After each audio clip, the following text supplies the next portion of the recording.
un combat contre Laïd, c'est un truc qui serait envisageable ou cool à tes yeux? Enfin, entre guillemets, parce que ça générerait une hype, tu vois, numéro un, numéro 2, français, etc. Ouais, bah si change d'orga et qu'il vient à l'arrêt, c'est moi il y a pas de souci. Après après moi je suis pas dans l'optique à chaque fois de prendre de prendre tous les combattants français, tu vois. Ouais, bien sûr. Là où j'en suis maintenant, limite j'ai envie de prendre des mecs un peu Ouais. à l'international et laisser les combattants français tranquilles. Après s'il vient à l'arrêt, ce sera avec plaisir. Je pense que c'est un bon combattant. En plus c'est un mec qui veut finir ses combats, donc je pense que ce serait un beau combat, ouais. Who the fuck is that guy? Who the fuck is that? They're throwing spin and shit now.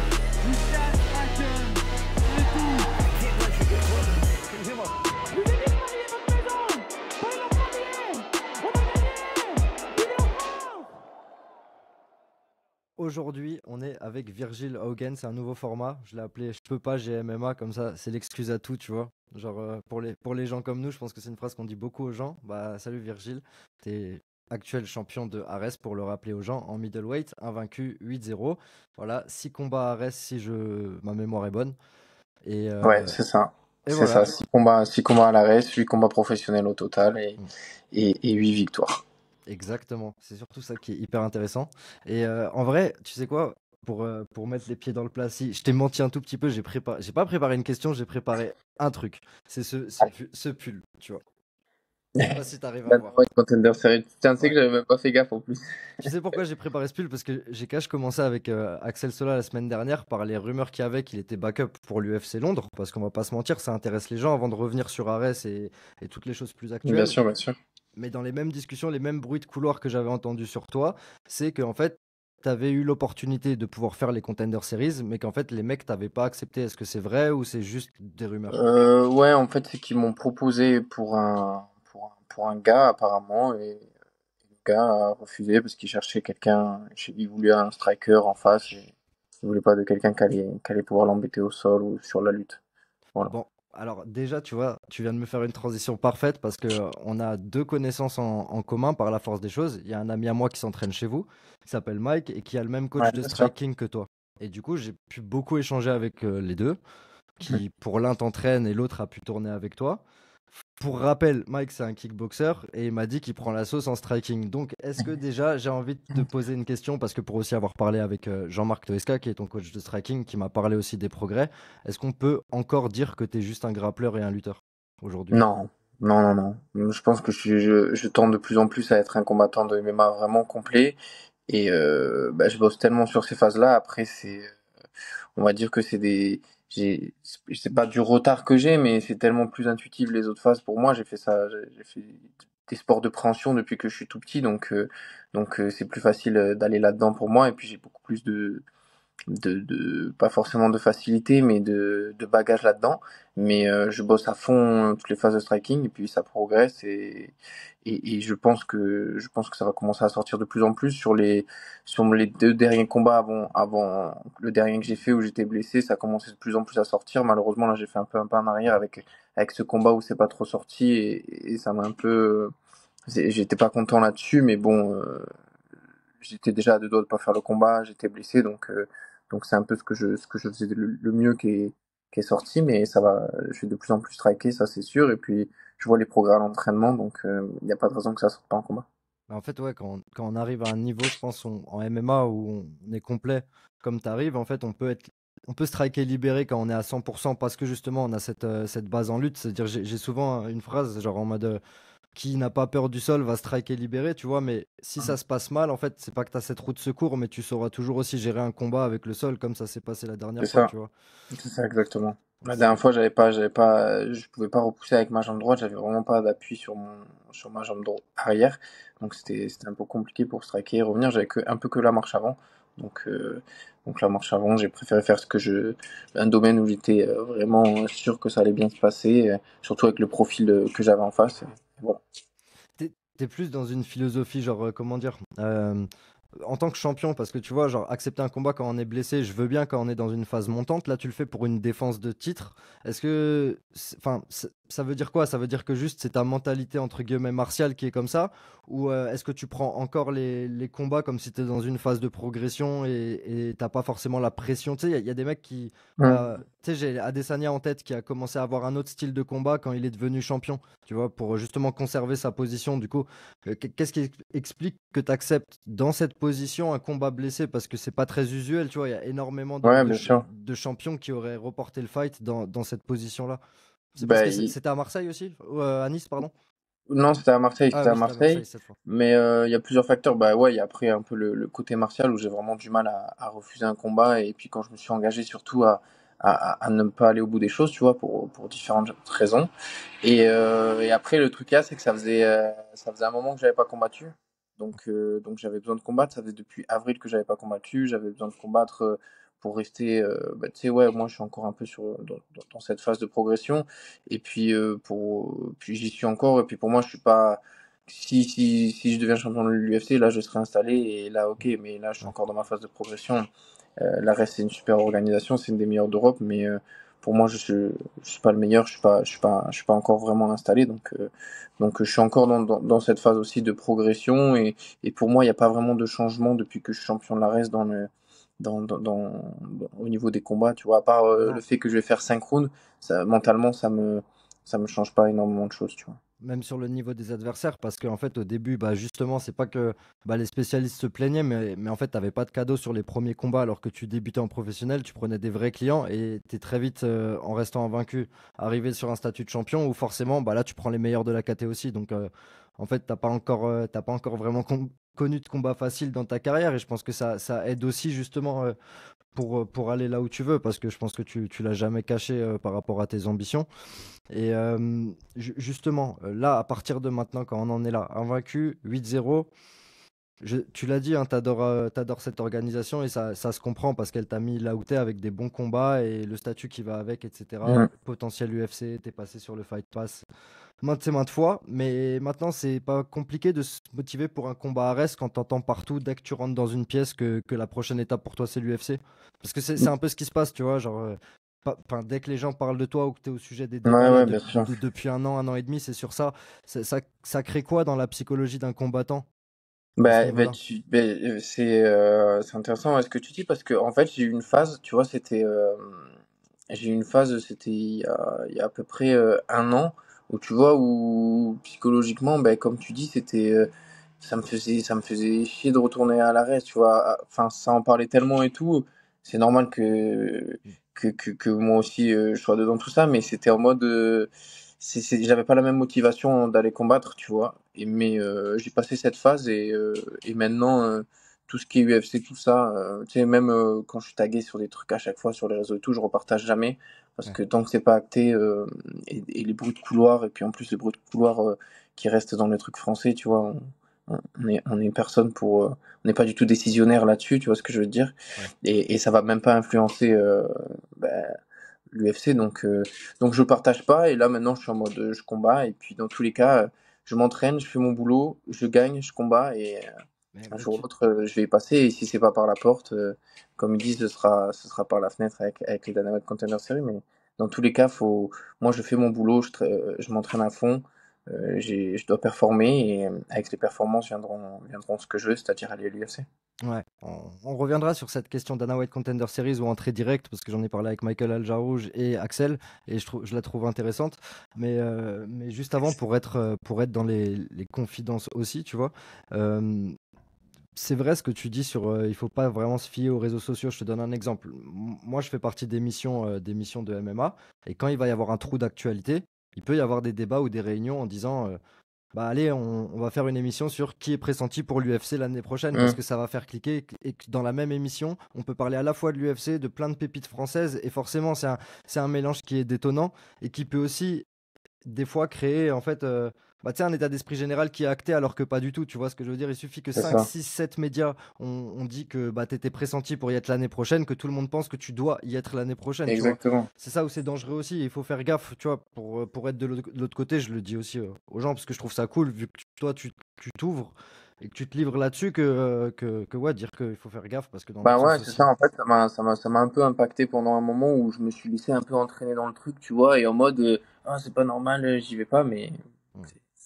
ça va rien dire, c'est pas parce que les médias français le disent que Ouais, ça va se faire ou quoi. Après, ils donnent de la lumière et de la force, tant mieux, et puis, moi, ça me dérange pas, au contraire, quand ils parlent de ça, tu vois, mm. c'est même gratifiant pour moi, mais ça m'atteint pas du tout, et ça me change plus du tout mon état d'esprit et mon avancée au niveau de ma progression, tout ça, quoi. C'est ça, et je pense que c'est une question de patience. J'ai questionné le Dave Shaw, le bras droit de Dana White à l'UFC à Londres, Ouais, j'ai vu ça. et t'as vu sa réponse, tu vois, il a dit Mm. absolument aussi. En parallèle aussi, bah, haute nouvelle, enfin pour le média, mais je pense qu'il est importante dans ce qu'on est en train de dire, c'est que pour la première fois, tu vois, par exemple, ils ont accrédité un média de notre importance pour un événement numéroté pour la carte de Montréal, tu vois.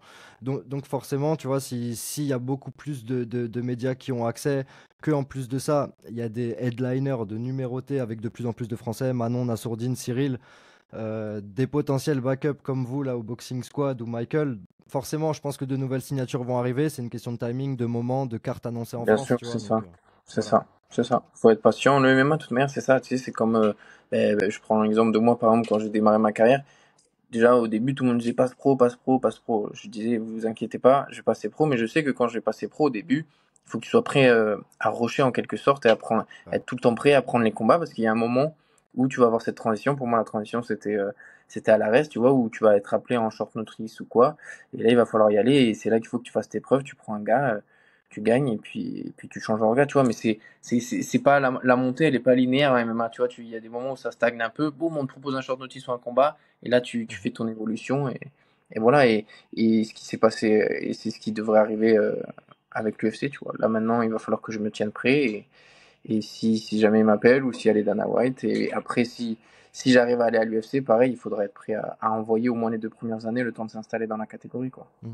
Bah, en parlant de se tenir prêt, j'ai aussi l'impression qu'il y a un truc qui a changé autour, enfin dans ton environnement depuis, on va dire, 1 ou 2 ans. Moi c'était, je crois, le 3. Ouais, c'était contre j'ai plus le nom du mec, le blond, pour ton Mantas 3. contre Octavius. Mais tu vois, j'ai une excuse pour celui-là. Ouais, ouais, ouais, il est J'ai j'ai- compliqué. j'ai une excuse. Bah, c'était pour celui-là qu'on te suivait. Mais moi, je me souviens, en fait, j'ai l'impression, surtout depuis 1 an et demi, pour aller plus vite, qu'il y a beaucoup de gens qui viennent s'entraîner avec toi. Tu vois, on parle de se tenir prêt. C'est qu'en plus du cadre exceptionnel que tu as au Boxing Squad avec tes sparring partenaires titulaires, bah, j'ai l'impression qu'il y a pas mal de middleweight qui viennent faire des stages. Entre autres aussi pour tourner avec toi, tu vois. J'ai en tête Kevin Jousset, même là il y a un mec de l'Hexagone, le japonais qui est venu dernièrement, Mathieu Ouais. Leto, euh, Mike, Yann Boafia. Ilian aussi, tu vois, et genre, Mm. même Mike, hein, c'est-à-dire que le mec vient du kickboxing, je lui ai dit, moi, tu sais, comme je connais un petit peu tout le monde, genre, le premier endroit où il voulait s'entraîner, genre, pour ça, c'est parce que je sais pas ce que tu as fait visuellement à tous ces gars, mais est-ce que tu as aussi ressenti ça que bah, c'est cool pour toi, en fait, bon, les mecs, ils prennent aussi, chacun y gagne, mais est-ce que tu as aussi Bah oui. ressenti ça, genre, parce que j'ai rarement vu un truc comme ça, à ce niveau-là, ça arrive pour des mecs qui sont déjà passés à l'UFC, mais le nombre de middleweight qui ont dit, je suis allé à Nice pour tourner avec Virgile, c'est assez impressionnant. Donc, je sais Ouais, pas. ouais, bah ouais, moi je suis super content, tu sais, ça me fait, au plus il y a de gars, moi le problème que j'ai c'est de trouver des gars un peu de mon poids, tu vois. Ça, Mhm. Axel, tout ça, ils sont un peu plus légers, donc ils peuvent plus tourner entre eux, même avec Barry, Siliès, Nikita, tout ça. Et ben moi il y a quand même l'écart de poids, donc même si je suis relâché sur les frappes ou quoi, ou il y a des positions, c'est inconscient, ben il y a le poids qui joue, et donc quand j'ai des gars qui viennent pour s'entraîner avec moi, un peu plus lourd et des mecs de ma caté, moi je suis super content. Et puis après le fait qu'ils viennent avec moi, bah, je pense que c'est sur l'avancée, tu vois. Après tu regardes le classement des middleweight et puis bah, il y en a Sourdine qui est tout en haut. Après le deuxième sur Fight Matrix, je pense que c'est moi enfin c'est moi et voilà, donc il y en a C'est- pas non plus tant que ça pour s'entraîner, quoi. Laisse-moi te couper vite fait parce que justement je voulais parler de ça. Alors il y a des trucs bizarres hein, sur Tapologie, par exemple en middleweight, parce que le premier Ouais, français, Tapologie c'est spécial. ouais, Faut c'est pas un regarder. Polonais, donc celui-là on Faut regarder l'enlève. sur Fight Matrix. Voilà, bah j'ai les deux, tu vois, et c'est hyper intéressant parce que bah, je te dis juste, on enlève le Polonais qui est une erreur sur le premier parce qu'il est que au KSW, il a combattu qu'une fois en France, donc ça compte pas. Mais si on prend les combattants français, sur Tapologie, il y a Romain Debienne en 3, donc il est welter, donc ça ne compte pas. On a Laïd qui est mis devant toi, Laïd Zerouni, et sur Fight Matrix, en fait, c'est toi et Laïd Zerouni qui est juste derrière, tu vois, avec Ok. Nassourdine en 1. Donc c'est serré, hein, il y a un système de points sur Fight Matrix, tu as 64 points et lui 62. Mais c'est intéressant. Qu'est-ce que tu penses déjà de ce classement et est-ce que tu trouves qu'il est révélateur ou non aussi? Euh, après, quand il y a pas trop de combats, il est pas si révélateur, tu vois, Hmm. dès que tu commences à monter dans les combats, parce que tu sais, t'as des nouveaux arrivants qui vont être super forts et ils vont pas forcément être dans le classement ou haut dans le classement parce qu'ils ont pas assez de combats. Mais je pense qu'au niveau de l'installation de ma catégorie en France, ouais, je pense que c'est Nassourdine, Laïd et moi derrière. Je sais pas exactement le record à Il s'est- combien il est. Alors Laïd, il est à 14-9 et un match nul. Ouais, tu vois, donc après, il y a moi, il y a Mathieu aussi qui doit être bien classé, je pense. Mathieu un peu plus bas. Il est Ok. 11e sur Tapologie. Sur Fight Matrix, il est aux alentours de la 7e place. Ok, bah ouais, ouais, non, Après, non, voilà, il y pour a moi, encore après, des ça noms me comme paraît Grégory cohérent. Baben, tu vois, Grégory Baben, mais par l'expérience aussi, qui est encore dans les classements, Bah, en fait, j'ai etc. l'impression que sur Mm. Tapologie, moi, je me fie moins au classement parce que bah, déjà, ils te mettent des mecs qui sont pas français, ils te mettent des mecs qui sont pas actifs depuis très longtemps. J'ai l'impression que c'est un peu moins bien fait au niveau du classement, je parle que Fight Matrix, tu vois. Ouais, je suis d'accord, parce qu'il y a des mecs de Hmm. mauvaise nationalité, Ouais, c'est ça. de mauvaise catégorie de poids, etc., Par etc. exemple, Enrique Shigemoto que j'ai combattu, je crois qu'il est Mhm. dans le classement. Robert Valentin, je crois qu'il était dans le classement aussi. Ouais. C'est des mecs qui sont pas, enfin, qui sont suisses, brésiliens, qui sont pas du tout français, quoi. Il y a une particularité aussi sur ton Tapologie pour le coup, mais là, juste du palmarès, donc là-dessus, sur Tapologie, c'est bon, c'est juste les combats que tu as fait, c'est que bah, les 3 derniers combats que tu as fait, il me semble, ou les 4, attends, je vais vérifier, les 3, c'est des main events, tu portes le nom de l'événement porte ton nom, c'est un truc Hmm. qui a changé quelque chose pour toi, parce que d'un point de vue pression psychologique et technique aussi, parce qu'il faut rappeler que tu vas combattre en dernier, qu'il faut que Hmm. tes entraînements, tu les fasses en fonction, ton cutting, tu le fasses en fonction. Tous les gens, ils se Bien rendent pas sûr. compte de ça, que en fait, ton rythme de vie passe en mode 23 heures une semaine avant le C'est fight, tu ça. vois. C'est ça. Bah, tu sais, c'est dans les, comme on dit, c'est dans les détails que se joue la performance. Donc, pour nous, c'est des détails, enfin, moi, que j'essaie de pas laisser au hasard. Donc, ouais, on décale les entraînements, on décale les trucs à peu près aux heures où on va combattre, tu vois, surtout la dernière semaine. Et après, bah, il y a le 5x5, donc maintenant, ça fait un petit moment, là, ça fait plus d'un an que je m'entraîne que pour faire des 5 rounds. Mhm. Et après, au niveau de la pression, ben, en fait, faut pas se laisser emporter par le truc, tu vois. Moi, je prends ça en mode positif. Au contraire, je suis content, tu vois. Il y a les affiches de moi et tout, c'est toujours kiffant. Et en fait, faut pas se laisser emballer dans le truc. Des fois, tu sais, les gens qui sont là, les gens qui sont un peu autour, si tu les écoutes, c'est le truc de ta vie, alors que dimanche, t'as combattu, là, les trois quarts, ils ont oublié, tu vois. Ouais. Après, oui, au fond, tu joues ta vie, tu vois. Moi, à chaque fois que tu combats, tu joues un peu ta vie, tu joues l'avancée de ta vie, on va dire, l'avancée de ta progression, et on sait que gagner, c'est un pas en avant, perdre, c'est au moins 5 en arrière, tu vois. Mais si tu fais, comme je dis, faire ses devoirs avant, tu fais ton boulot, tout ça, y a pas de souci. Après, faut prendre ça en mode tu kiffes, tu sais, tu te dis, je fais un combat, je sais pas combien encore j'en aurai dans ma carrière, on sait jamais ce qui peut se passer. Il faut pas oublier que bah, je kiffe le truc, que je suis en train de faire, d'avancer dans mon rêve, tu vois. Donc j'ai la chance de vivre de ma passion, tout ça. Donc je prends ça en mode positif, en mode Ouais. c'est très cool, tu vois. Je fais mes events, il y a des affiches de moi partout, c'est stylé, quoi. Et est-ce que tu as déjà des idées de quand tu vas recombattre là? Ouais, j'ai des idées de quand je vais recombattre. C'est en recherche d'adversaire et ce sera normalement en juin. Donc, carte de Marseille de nouveau, c'est ça? Il y a des chances. Ok, ce serait cool. C'est Ah, cool. ouais, il y a des Bah, chances de retour à Marseille encore. tu peux nous parler de la différence en fait, je t'ai vu. Alors, on a beaucoup parlé depuis 2 ans, donc en fait, je vois aussi, tu sais, le Virgile qui fait son boulot en conférence de presse et l'autre. Et ce qui était cool, c'est que sur l'événement de Marseille, j'ai l'impression que tu as plus laissé paraître ce Virgile-là bah, en dehors, à l'écran, tu vois. J'ai trouvé ça cool. Est-ce que toi, tu as senti une différence de combattre bah, justement près de chez toi par rapport à Paris? Bah, c'est plus agréable dans le sens où ben, on est à côté. En plus, là, on y allait en voiture, tu vois, même pour toutes les affaires, pour le Mm. sauna et tout, c'est plus tranquille. Et puis après, ben, je suis plus chez moi, je suis dans le sud, je suis le long de la Méditerranée, il y a la plage à côté. J'ai toujours grandi et vécu dans ces endroits-là, donc c'est plus agréable. Et puis en plus, il y a plus de public qui peut se déplacer. Donc non, franchement, ça rapporte que du plus, tu vois. Et puis au niveau de l'ambiance et tout est bien. Et après, au niveau de mon attitude, tout ça, bah, je pense que tu sais, c'est comme des combats, tout ça, c'est de l'expérience, tout ce qui est à côté aussi. Et je pense que je vais et je tends à être de plus en plus à l'aise et à être de plus en plus capable à montrer, à être moi-même, quoi. Donc voilà, je pense que je suis de plus en plus à l'aise avec tout ça. Et voilà. Sans choix, enfin, c'est pas une question de choix, mais tu parles de recherche d'adversaires, c'est toujours dans la même histoire, compliqué de trouver quelqu'un qui accepte ou il y a plusieurs pistes et c'est pas encore juste décidé. Ou on est Bah, plus c'est dans. que c'est ouais, non, c'est toujours un peu compliqué le matchmaking et surtout quand on est un peu dans comme moi, comme Abou, comme Baki, tu vois, dans cette espèce de période de transition, tu vois, d'organisation, on va dire. Et je pense que ou même Axel, tu vois, c'est ces moments-là où c'est compliqué de trouver un adversaire. Et le truc qu'il y a, c'est que avec Aldric, je cherche un adversaire qui est bien classé aussi, donc ça rajoute de la difficulté. Et voilà. Et puis après, des mecs bien classés au-dessus de moi, qui sont pas pris dans des orgas, tout ça, il y en a pas tant que ça, donc faut faire le tri et chercher, et voilà.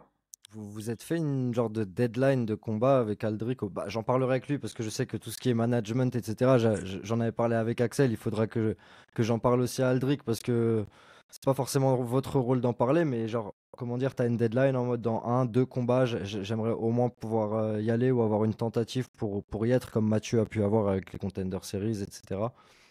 Est-ce que Hmm, ouais, ouais, non, je t'ai dit, en vrai, je me prends plus la tête là-dessus. Moi, je fais mon hmm, boulot. Dès que je peux combattre à l'ARES, je tu vas, combats. ouais. Et puis après, si mon contrat à l'ARES il se finit d'ici là, que j'arrive pas à l'UFC, tu vois, à voir. Mais dans tous les cas, je ferai toujours en sorte que ce soit des one-shots ou soit ben, encore avec l'ARES, mais que j'ai toujours la possibilité de partir à l'UFC dès que possible, ou que ce soit dans le contrat une clause, si les Dana White m'appellent ou si l'UFC m'appelle, ciao, j'y vais, quoi. Ouais. Et je pense, je sais pas si vous êtes pote ou pas, mais ce serait plus dans une circonstance où lui puisse signer à l'ARES, mais un combat contre l'Aïd, c'est un truc qui serait envisageable ou cool à tes yeux? Enfin, entre guillemets, parce que ça générerait une hype, tu vois, numéro un, numéro 2, français, etc.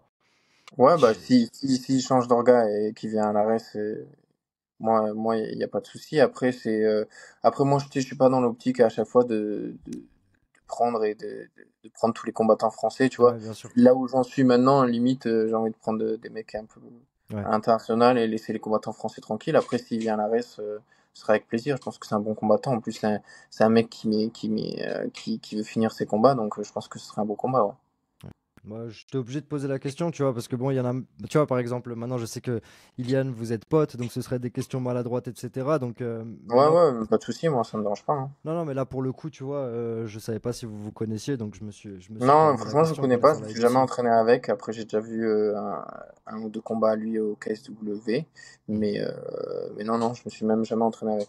Bah, je crois qu'il y est parce que moi, enfin, depuis que ça fait un moment que je l'ai pas entendu du côté d'Hexagone. Donc en fait, c'est pour ça que pour moi, la question est ouverte parce que s'il est uniquement au KSW, je pense que c'est plus facile parce qu'il n'y a pas de concurrence entre organisations françaises, etc. Tu vois.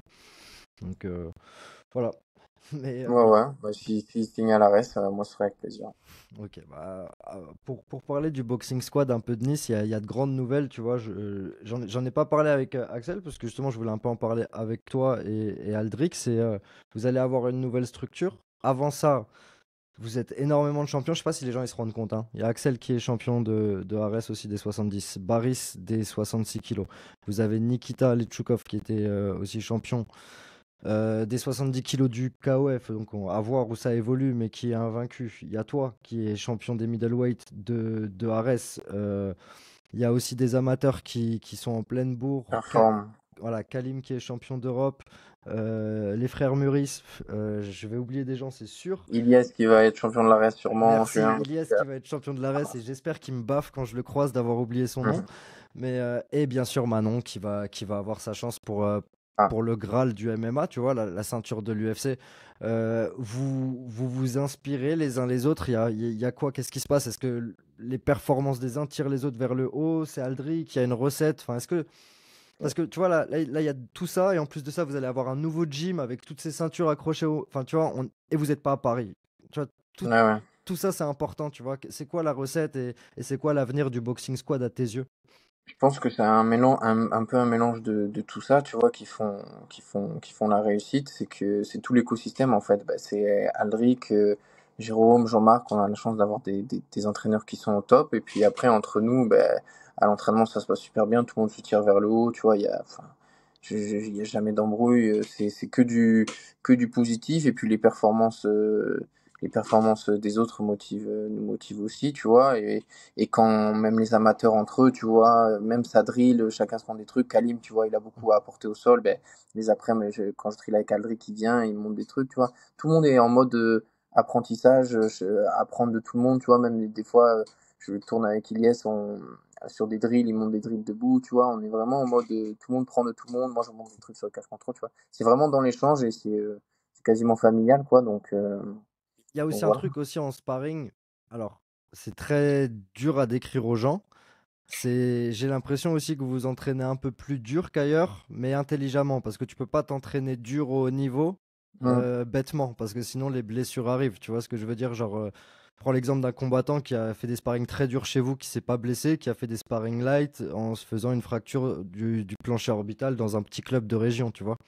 Ben, c'est Euh, ça, ouais, en fait, c'est ça, c'est ce que je t'ai dit, c'est que l'ambiance, elle est tellement bien et c'est limite familial, tu vois, que, en fait, ben, moi, perso, j'ai rien à prouver. La plupart des mecs avec qui je tourne, ils ont rien à prouver, c'est mes collègues, tu vois, donc c'est vraiment dans l'échange et le but, c'est jamais de faire mal, au contraire, tu sais, moi, genre, tout ce que j'ai, je leur dis, s'ils peuvent progresser, tant mieux, ils vont être encore plus forts, ils vont encore plus me faire galérer à l'entraînement, tu vois. C'est vraiment cet état d'esprit-là, il y a pas d'ego sur le tapis, on est en mode, on veut que tout le monde progresse et que tout le monde devienne plus fort et voilà et après ouais la dureté des entraînements, je pense qu'on est à un endroit où les entraînements ils sont quand même assez durs mais il n'y a pas tant de blessés que ça donc tant mieux.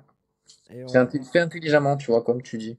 Ouais, bah, c'est ça, c'est ça. Et puis même après les jeunes, les amateurs ou quoi, on essaie de les éduquer aussi là-dessus et par exemple dès qu'il y en a un qui prend trop de coups, moi je lui dis ben là tu prends plus de coups pendant un moment, tu vois. Tu prends Ouais. plus de coups pendant un moment, t'arrêtes les sparring lourds et voilà. Hmm. Ouais, et même du côté de vos coachs, j'ai l'impression que les mecs, ils sont toujours dans la remise en question. Tu vois, je prends Jean-Marc, qui pourrait être visuellement catégorisé comme un coach de l'ancienne école, qui est toujours dans le détail, dans la recherche de choses qui peuvent mieux fonctionner pour avoir Mm. parlé avec lui. Et Aldric aussi, qui est un peu un scientifique du MMA, tu vois, niveau game plan. Donc c'est intéressant.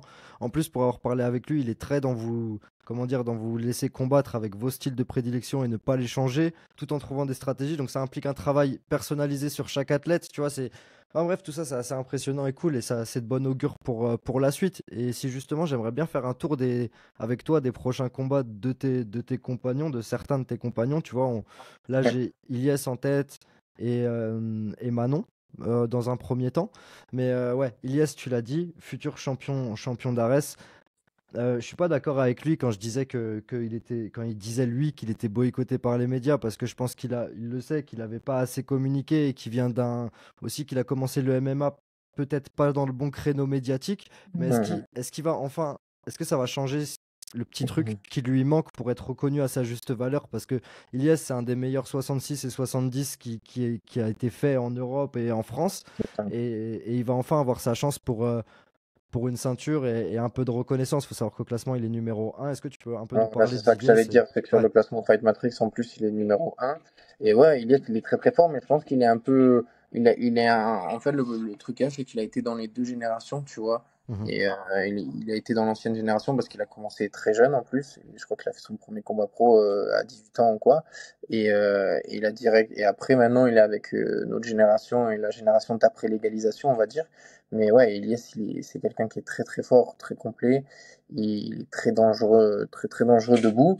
Et je pense que la ceinture de l'ARES, c'est en vrai quand tu gagnes la ceinture de l'ARES ou enfin du Norga, à part si c'est vraiment l'UFC, ça va pas tant changer que ça, mais aux yeux de certains médias et surtout aux yeux du grand public et de ceux qui sont pas trop pas hyper éduqué MMA, ben, ça change parce que tu es champion d'une organisation et ça apporte vraiment une plus-value, je pense. Et Oui. donc, je pense que ça va On, l'aider à ce niveau-là, ouais, on- carrément. on prend l'exemple de la déclaration d'Ilian au dernier arrest. Lui, il a que pris en compte le côté UFC, palmarès, quand il a dit que ça avait pas d'importance.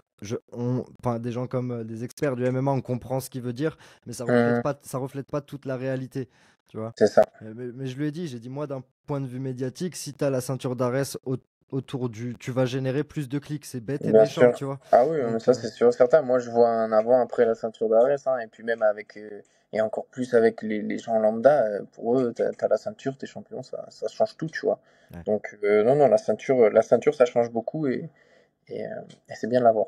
Donc potentiellement, vous allez pouvoir revenir ce soir de Marseille du Boxing Squad avec 3 ceintures. Ce serait complètement fou. Ouais, ouais, Enfin, ce serait magnifique. ce serait dingue. Et pour les mettre juste en dessous potentiellement de celle de l'UFC, on va passer à Manon Fiorot. En vrai, ça fout la pression. Pas à elle, hein, mais à vous. Genre, vous avez la pression pour elle ou c'est comment? Vous êtes content? C'est quoi l'état d'esprit de se dire que vous allez avoir un compère Potentiellement là, ouais, ouais. Ouais. Ben, en fait, on est trop content, tu vois. On est trop content pour elle, c'est incroyable pour elle, c'est incroyable pour le club. Et après, bah, tu sais, c'est comme à chaque fois qu'on nous combat, il y a toujours un peu de pression, mais après, enfin, je pense que c'est une des celles pour qui à chaque fois quand elle combat, on est le plus confiant, tu vois. Maintenant, c'est Mhm. tellement Ouais. une bosseuse, elle travaille tellement et tout que bah, dans tous les cas, les devoirs ils vont être faits, elle aura fait le boulot, donc après, elle a plus qu'à performer le jour J, et voilà, mais c'est un moteur pour toute la salle maintenant. Bah ouais, c'est vrai que les gens n'ont pas l'occasion forcément de l'avoir en sparring. C'est assez terrifiant. C'est ça, ouais. T'es confiant, si entre guillemets pronostic, mais t'es confiant pour ce combat. T'es sûr bah, sûr, c'est du sport, hein, on Après, sait, mais voilà, ça reste du MMA, tu vois, donc il peut tout arriver, on est dans un sport où il peut tout se passer, mais ouais, ouais, je suis très confiant. En plus, là, dernièrement, ben, moi, je viens souvent les après-midi pour driller avec Aldric, tout ça. Et il y a des filles qui viennent pour tourner avec Manon et des filles vraiment fortes, tu vois. Et ça tabasse, hein. je sais. Ça tabasse. Ça Je- tabasse. Et j'aimerais pas être une fille et être à ce point-là parce que franchement, c'est dur, hein. C'est dur et donc dans tous les cas, je pense qu'elle va arriver plus que prête et elle a montré tout au long de sa carrière, elle a largement le niveau. Pour moi, je la vois vraiment gagner ce combat et tu- être tu- la première championne française. Ouais, mais je le crois aussi. Et cet été d'ailleurs, on dira pas son nom, hein, mais tu confirmes juste parce que je raconte des fois ça aux gens, ils me croient pas. Raconte juste si tu peux confirmer ce que je dis. Je l'ai vu tourner avec une top 15 UFC qui était venue au Boxing Squad. Et Ouais. c'était compliqué. À un moment donné, j'ai eu de la peine pour la combattante qui était venue s'entraîner. Genre, il y avait en vrai, littéralement, sans mentir, il y avait une top 15 en sparring contre Manon dans la cage. Et il y avait un différentiel pour moi de 2 niveaux d'écart minimum. Mmh. Minimum, Mmh. et je suis pas en train d'exagérer. Je sais pas si tu vois lequel combattante je parle, Ouais, mais ouais, mais tu vois ce que tu ressens, là, c'est exactement ce mot-là. Enfin, je sais pas si c'est parce que c'est des filles ou quoi, mais ouais, c'est que moi aussi j'ai de la peine, tu vois, à chaque fois quand je vois, non, mais c'est je vois vrai. les Non, nanas gros, qui viennent s'entraîner, quand je vois les nanas qui viennent s'entraîner et tout, franchement, ça me fait un peu de la peine, tu vois, à chaque fois. Mais bon, après, elles ouais. sont là pour ça, hein. Dans tous les cas, Oui, ça non, leur est mais celles vachement qui veulent, hein. confortable à eux, tu vois. Nous, on peut s'entraîner avec le numéro 1 de notre KT, on serait trop content aussi. Hmm. Donc voilà, ça leur est profitable, mais voilà. Puis de toute manière, là, la plupart du temps, ils tournent, enfin, les derniers trucs que j'ai vus, ça tourne à plusieurs sur elle, ou alors ils se relaient, tu vois, mais c'est pas tout dans la même classe parce que c'est trop compliqué. Le Mhm. niveau il est trop élevé comparé aux autres. Bah écoute, Virgile, je crois qu'on a fait le tour, je trouvais ça cool et bien fluide. Qu'est-ce qu'on peut te souhaiter pour la suite, pour avoir le mot de la fin? Ce qu'on peut me souhaiter, bah, c'est des victoires, encore que des victoires, garder que du vert sur mes stats et surtout bah, rentrer dans la Big League et performer là-bas, hein, c'est l'objectif. Donc c'est ce qu'on peut me souhaiter pour cette année 2025. Et en attendant, si vous savez pas quoi faire cet été pour commencer les vacances, il y aura un superbe événement à Marseille où tu risques d'être dessus C'est ça, si quelqu'un il y a se de grandes chances. dévoue pour t'affronter, c'est ça? C'est ça, ils vont bien trouver quelqu'un dans tous les cas. Il y en a, ils vont trouver. Bah écoute, bah merci beaucoup Merci à et toi, c'était très agréable, merci à toi. yes, et pour les gens, je le dis toujours, n'hésitez pas à vous abonner, que ce soit au réseau de Virgile, c'est important pour les combattants, et chez nous, likez, vous abonnez, pouce bleu, les commentaires, c'est hyper, hyper important, et à la semaine prochaine, ou cette semaine, pour une autre interview. Ciao, ciao. Ciao. Who the fuck is that guy? Who the fuck is that?